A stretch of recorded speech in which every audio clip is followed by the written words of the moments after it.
Thank you, Mr. Chair. Konti lang po ito, no? Tungkol dito sa drug war. So, bilang isa sa Colonel, bilang po isa sa pinakamataas, no? Isa sa mga matataas na opisyal ng PNP, at dahil kayo rin po ay na-involved, no, dito sa drug war ni dating Presidente Duterte. So, masasabi niyo po ba na itong drug war ni Presidente Duterte ay gera ng mga drug lords? Siguro, ma'am, ganun.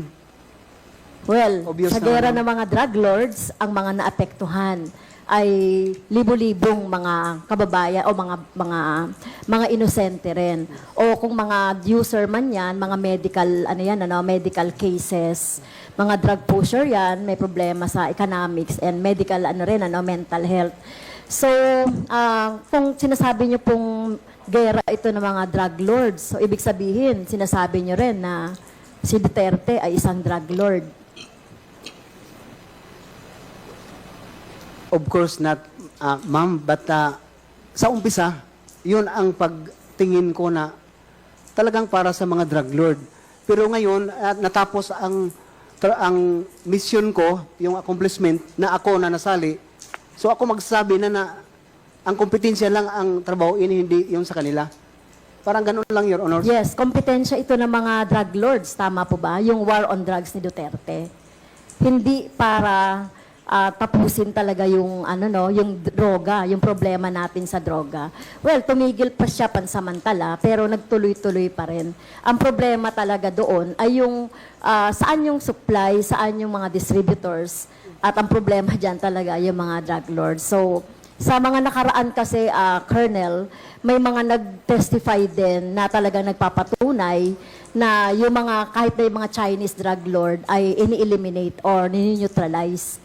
No? Malamang dahil ito ay kakompetensya doon sa kasi kakompetensya doon sa trade ng drug. So, may nagsabi kasi, no, si Arturo Las Cañas, that Duterte is the lord of all drug lords in the southern Philippines. Naniniwala ba kayo dyan? Hindi, Your Honors, but I would like to tell you, Your Honors, na hindi naman sila parang magkasalungat, Your Honors. Ako isinali sa drugs ni CPNP. Yung mga CPNP nag-follow kay Senator De La Rosa. Pero si President Digong, from his mouth, na-cleared ako. Hindi siya nag-confirm na ako kasali. In that moment, Your Honor, na tinanong siya ng media, na-cleared ako. Kaya sa akin naman, in fairness, Your Honor, no? Sorry. Parang pagbigyan din natin ng credit yung presidente na sa ginawa. But sa paligid niya, yun ang mga number one na naggawa na hindi alam ng presidente. Sorry talaga, Your Honor, kung yun lang ang sa pagtingin ko ba. Okay, so baka naman baka naman medyo nahiya ka lang dito na sabihin, pero siguro sa executive session ay titignan natin 'yan kasi talagang ang nakikita natin sa mga naiimbestigahan natin isa lang talaga yung yung motive nitong war on drugs. So unang-una nga nagkaroon talaga ng maraming patayan. So sinasabi mo rito, Colonel, sa area of jurisdiction mo, walang namatay o walang nabiktima? Ito, yung line, sinasabi ninyo na walang nabiktima doon sa inyong, sa inyong area of jurisdiction. Yes, Your Honor, sa Albuera, walang namatay sa illegal drugs operation. Ang namatay doon, Your Honors, yung mga security ni Kerwin sa illegal possession of firearms kasi fully armed sila. Wala ding nahuli na kuha na drugs. They are all fully armed, long firearms na mga security ni Kerwin for my 1 week in Albuera. Pero sa drug operation, Your Honors, even in Bacolod, ni isa, Your Honors, na may patay sa possession of firearms or sa sa drugs na operation. So, sa area of jurisdiction nyo, that time walang namatay Yes, Your na Honor. mga biktima. Yes, Your Honor. Yung, okay, sigurado po kayo doon. Yes, Your Honor. Okay? Sinasabi nyo sa number 34 ng affidavit ninyo, you did your job faithfully at hindi kayo na-promote. I'm always in some derogatory list. So, mabigat yung sinabi nyo sa institusyon. PNP is the biggest crime group in this country. Paano nyo yung mapapatunayan? Mapatunayan ko, Your Honor, kasi ako ang biktima. Ako ang biktima. Bakit hindi ako magsabi? Ang kalaban ko, pulis lang. Samantala, Your Honor, kilala ko ang mga pulis. Ang daming pulis din na faction na magsasabi sa akin na, Job, mag-resign ka, huwag kang magsyado magkumpiyansa kasi kalaban mo pulis lang. Kitang-kita, Your Honors, na si Kerwin Espinosa hindi binigay sa akin. So, sa kanila yon si Kerwin Espinosa. Halatang halata na ang leader ng Paruhinog Group, si Nuba Princess Paruhinog, at saka si Ardot Paruhinog, na leader ng bank robbery, highway robbery, may mga kaso sa Usamis, hindi ibinigay sa akin. Sana, masulbad na yung problema, pero ang ginawa, hindi. Bakit, Your Honors? Yung nga, tinignan ko, sino ang kakampi ko? Anong gusto nila? Ma-eradicate talagang. Kaya ako, Your Honor, Sotilio, hindi ko gusto i-minimize ang drugs. Eradicate talaga, and it can make as a chief of police for the previous assignment, Gandara, 1 month, 2 months, ako, Your Honor, Sotilio, nag-declare ang non-government organization na illegal free. Illegal free, hindi lang drug free. Illegal logging, illegal fishing, sinali ko na yung mga bawsi. Sa San Miguel, Leyte ako, Your Honor, nag-chief of police ako for 6 months. For 3 months to 4 months, nag-declare ang San Miguel, Leyte ng illegal free. Kung saan ako, Your Honor, illegal free. Bakit hindi magawa ng police hanggang ngayon mayroon ang drugs? So, ang ibig sabihin, to cut you short kasi maiksi na yung panahon, Colonel. So, ang ibig sabihin, sinasabi nyo na kayo yung nag-aaway doon sa drug trade, ang mga PNP. Tama ba? It may be, Your Honors.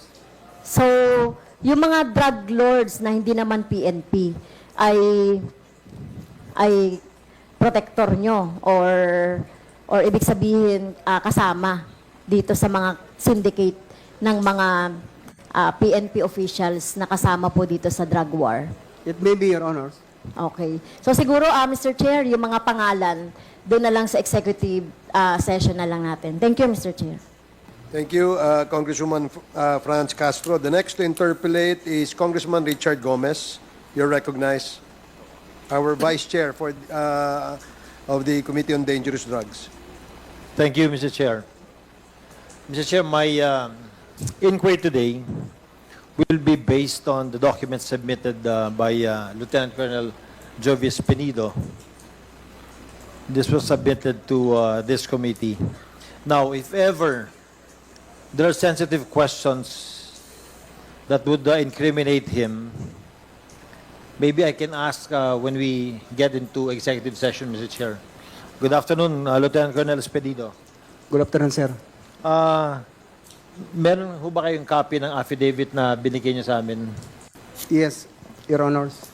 Can you please take a look at the first page, number 4. Pakibasa nyo nga ho sa akin yung second sentence ninyo on your assignment sa Albuera.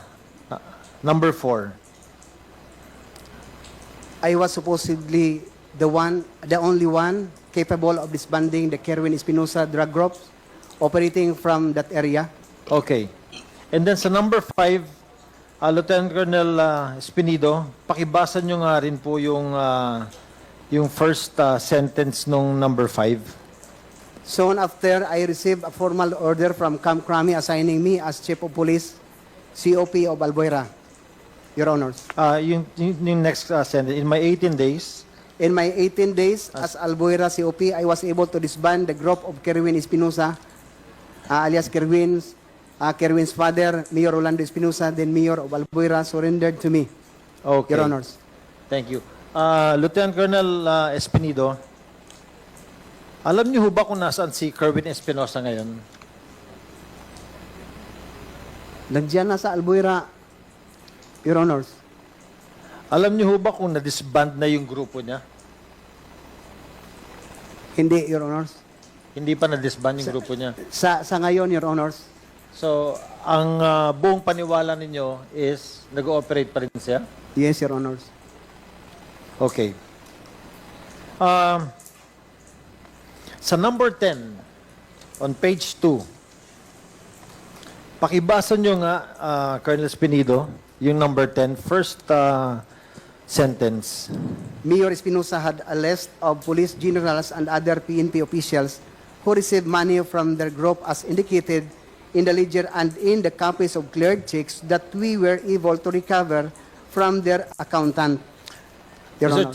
Thank you. Mr. Chair, because it will be very sensitive for us for Colonel Espinido to divulge the names right now. Maybe during executive session, we can ask the question and Colonel Espinido can give us the details on this.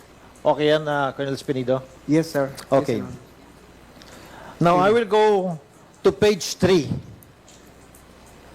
Number 16. Colonel Espinido, pakibasa nyo nga ho yung second sentence ninyo. I believe Chief De La Rosa was involved in the dismissal of the cases that I built up against Kerwin Espinosa, including the burying of the cases that I was building against his police protectors or cuddlers who have been receiving money from him. Colonel, medyo mabigat din itong statement na ito. Green apple. Bakit buong paniwala nyo na ito nga ho yung ginawa ni Chief De La Rosa at the time?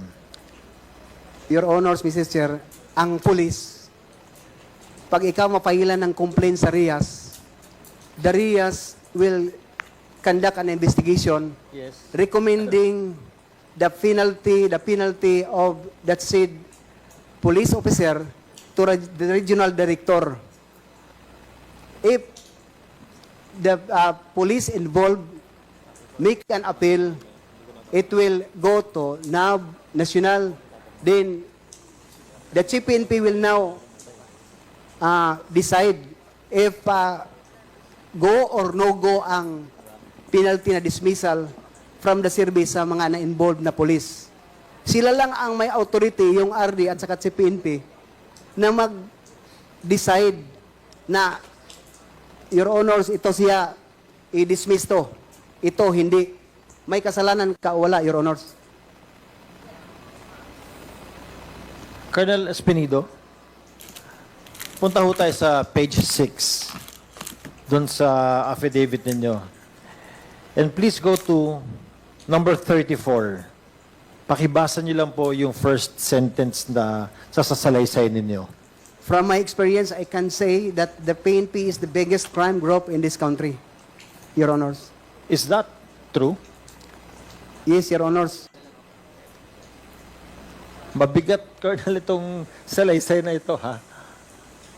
I will not ask you the names now, pero sa executive session na rin. Are you saying all of this because malapit na po kayo mag-retire sa serbisyo? Yes, Your Honors. And you seem to be so displeased. Hindi ho kayo naging masaya sa mga panghitabo ba? Sa mga pangyayari? Yes, Your Honors. What do you plan to do upon retirement? Ano ang gusto ninyong gawin for your community, sa simbahan ninyo, for your people? To continue siguro, Your Honor, sa pag-evangelist. Tapos na ako sa trabaho as a public servant, then yun naman ang sa Panginoon ko, because in Matthew chapter 6 verse 33, it says that seek ye first the kingdom of God and His righteousness, and all of these things shall be added unto you. Yun ang gawin ko, Your Honors, if God's will. Mag-missionary lang. Colonel Espinido, do you honestly believe na hanggang ngayon malaki pa rin ang problema ng drugs natin sa probinsya natin sa Leyte? Sa Leyte ngayon, Your Honors, because Kerwin Espinosa is bumalik na. Yes. Bumalik na naman, Your Honors. Paano Very kasi, obvious. paano kasi magkaubanda sa atong probinsya? Ang atong speaker nasad sa atong probinsya. What do you think is the best thing that can be done para mabawasan ang problema ng drugs doon sa probinsya natin? Your Honors, ang pulis lang talaga ang magsulba sa lahat ng problema. Walang kasali, hindi kasali ang mga elected officials. Only the police because we have the power mandated by laws to implement the law without fear or favor. That is our mission, to maintain and prevent, to serve and protect. Yun lang sana, Your Honors, ang police. Isinasabuhay yung mission at saka yung core values na pro-God, God-fearing, hindi tumatanggap ng pera. Matapos yung problema ng drugs, Your Honors and Lady. Thank you, Colonel Espinido. Thank you, sir. Mr. Chair, I end my inquiry in this committee. Hopefully, with what Colonel Espinido said, we're hoping that we can strengthen our police operations, that the national government will strengthen the police force in our province in Leyte through the help of the Philippine National Police and through the help of our Speaker. Thank you so much, Mr. Chair. Thank you, Colonel Espinido. Thank Thank you, you, sir. Congressman Gomez. The next to interpolate is Congressman Serge Dagook. Congressman Dagook, you're recognized. Thank you, Mr. Chair. Good afternoon, everyone. Mayong hapon, Colonel Joey. May nga po, sir. I would like to ask you about paragraph 4 in relation to paragraph 12 sa affidavit mo. Sabi mo kasi, sa paragraph 4, tinawagan ka ni Chief PNP dati, Ronald De La Rosa. Doon sa paragraph 12, you personally reported to him. You personally reported to him. So, yung bang boses na narinig mo, yung boses na narinig mo nung tumawag, yung sabi mong si General De La Rosa, dating Chief PNP, pareho ba na boses nung nagkaharap na kayo? Yes, Your Honors, Mr. Chair. Ibig sabihin, Mr. Chair,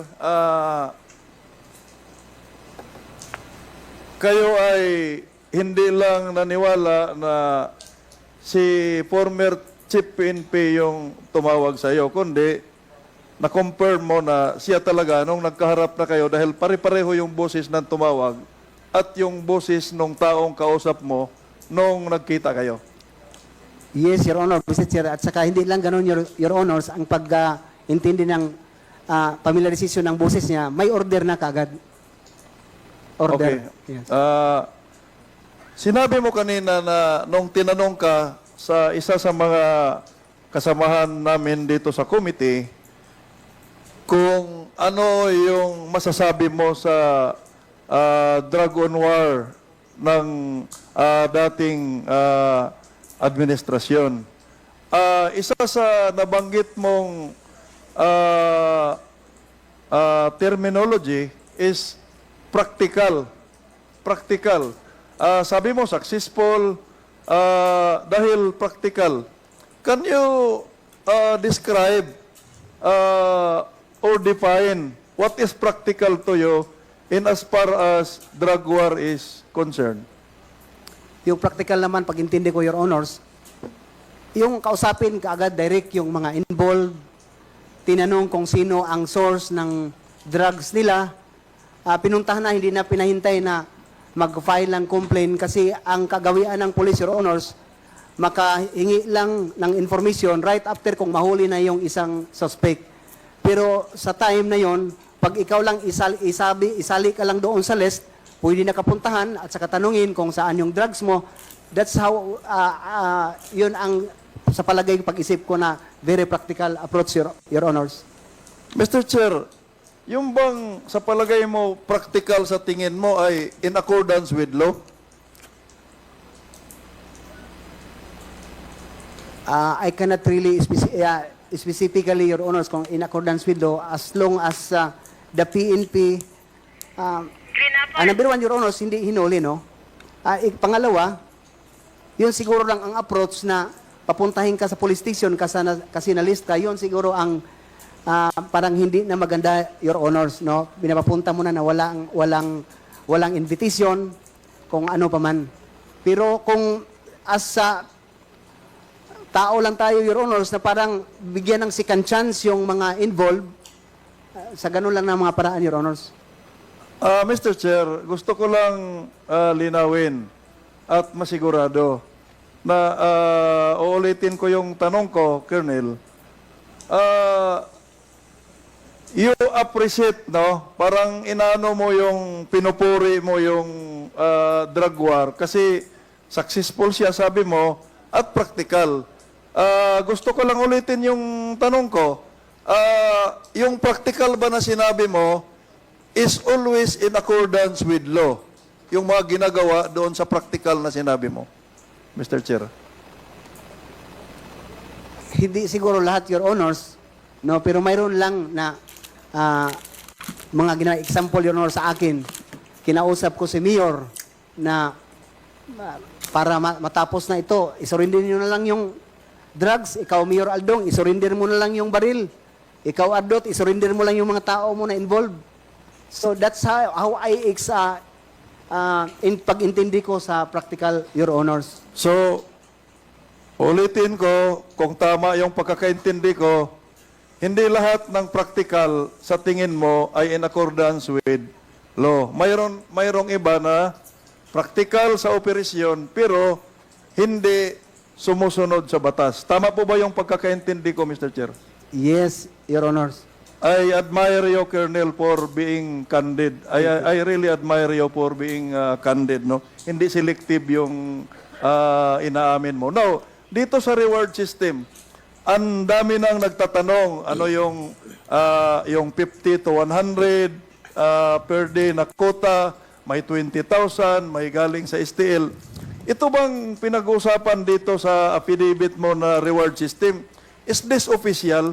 Mayroon bang official na issuance ang PNP sa reward system, Mr. Chair?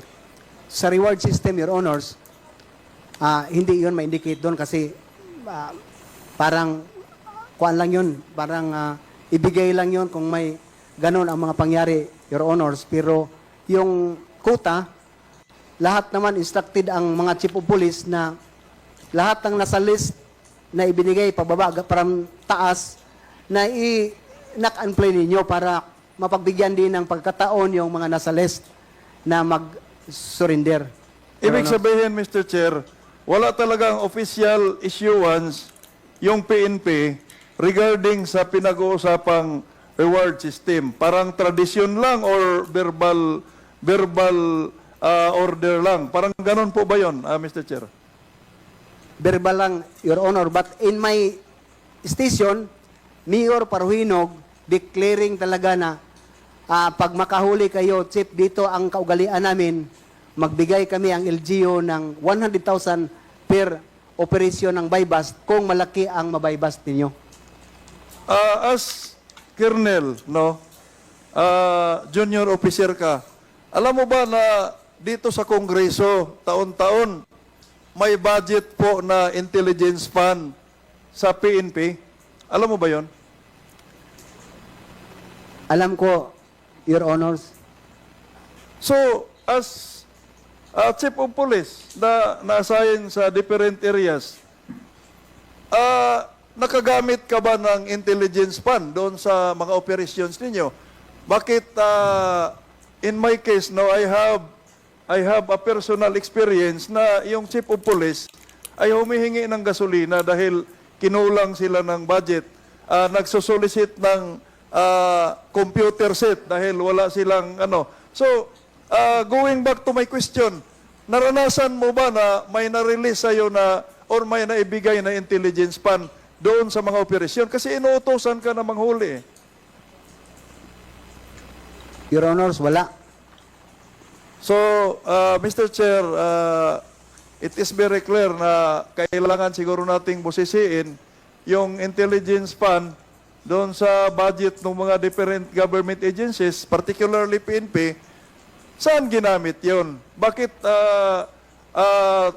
nanggagaling na sa STL, kung kani-kanino, yung mga ginagawang, yung mga binibigay na reward? Because with this kind of practice, ay hindi talaga natin masiwata kasi may nagbibigay. Baka yung nagbibigay ay involved din. So, finally, Mr. Chair, although marami akong sanang katanungan, but I would like to yield to the other members. Medyo nakakabahala po yung paragraph 34, no? Na sinabi dito ni Colonel Espinido na from my experience, I can say that the PNP is the biggest crime group in the country. Mr. Chair, if you will allow, can I ask kung sino yung alam ko kasi we have invited here some PNP officials. Kung sino yung pinakamataas na PNP officials na nandito, pwede, can I ask a comment from that PNP officials? No, this representation would like to ask, no, that top-ranking PNP officials who are here present in this committee hearing, ano po yung masasabi niya doon sa paragraph 34 nung sinabi ni Colonel Espinido, an active member of the PNP, na ang pinaka biggest crime group in this country is yung PNP. If the chair would allow na tanungin natin yung pinakamataas na high-ranking of PNP na nandito. May I know who is the highest ranking PNP officer present in the committee hearing today?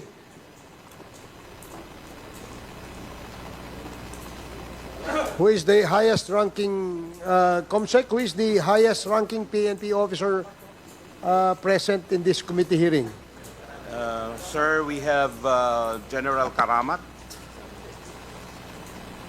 May we ask General Karamat to reply to the question of Congressman Dagook?